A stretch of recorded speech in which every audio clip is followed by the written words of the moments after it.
এঞ্জালির বিধায়ক সন্দীপন সাহার বাড়ির সামনে গতকাল বিক্ষোভ দেখান বিজেপি নেত্রী প্রিয়াঙ্কা টিবরেওয়াল। আজ তার প্রতিবাদ করেন বিধানসভার বিরোধী দলনেতা ঋতব্রত বন্দ্যোপাধ্যায়। সন্দীপন সাহার বাড়িতে যান জাভেদ খান, ঋতব্রত বন্দ্যোপাধ্যায়, আখরুজ্জামান, গোলাম রাব্বানীরা। ঋতব্রত বলেন, মুখ্যমন্ত্রী শুভেন্দু অধিকারী ও বিজেপির রাজ্য সভাপতি শ্রমিক ভট্টাচার্যকে অভিযোগ জানানো হয়েছে।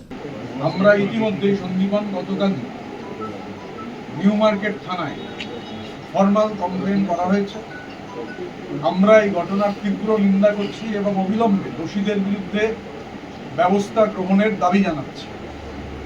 এবং এটাও সঙ্গে সঙ্গে জানতে চাইছি যে অরাজক ঘটনা গতকাল ঘটেছে,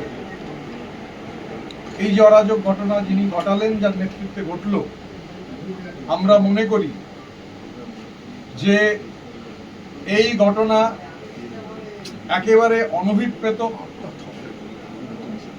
এই ঘটনা যিনি ঘটিয়েছেন, আমাদের মনে হয় যে তার বলা উচিত বাংলা রাজ্যের মাননীয় মুখ্যমন্ত্রী শুভেন্দু অধিকারী বা বিজেপির রাজ্য সভাপতি শ্রমিক ভট্টাচার্য। আমাদের মনে হয় নিশ্চিতভাবে এই ধরনের ঘটনায় তারা এই ধরনের ঘটনাকে সমর্থন করবেন না। কিন্তু যে ঘটনা ঘটেছে, এই ঘটনা উদ্বেগজনক। একজন নির্বাচিত বিধায়ক, পরিষদীয় দলের ডেপুটি লিডার, তার বাবা প্রাক্তন বিধায়ক, তার বাড়ির সামনে যে ঘটনা কালকে, এই ঘটনায় যারা ছিলেন এবং সিসিটিভির ফুটেজ রয়েছে, যারা এই ঘটনার সঙ্গে যুক্ত ছিলেন, তাদের বিরুদ্ধে দৃষ্টান্তমূলক ব্যবস্থা গ্রহণ করবার জন্য আমরা প্রশাসনের কাছে অনুরোধ জানাই।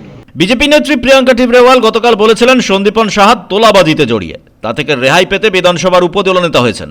আজ প্রতিবাদ করেন জাভেদ খানরা। দেখুন, তিনি আবার যাওয়ার আগে হুমকি দিয়ে গেছেন যে তিনি আবার আসবেন লোকজনকে নিয়ে, এবং তিনি আমরা যাতে বাড়ি থেকে কেউ বেরোতেই না পারি সেই ব্যবস্থাও তিনি করবেন।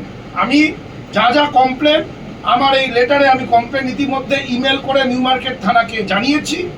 আমি যা পুরো বিষয়টার বিবরণ দিয়ে, এবং তিনি যে হুমকি দিয়ে গেছেন যে আমাদের কাউকে বাড়ি থেকে বেরোতে দেবে না আগামী দিন, সেই বিষয়টাও জানিয়েছি।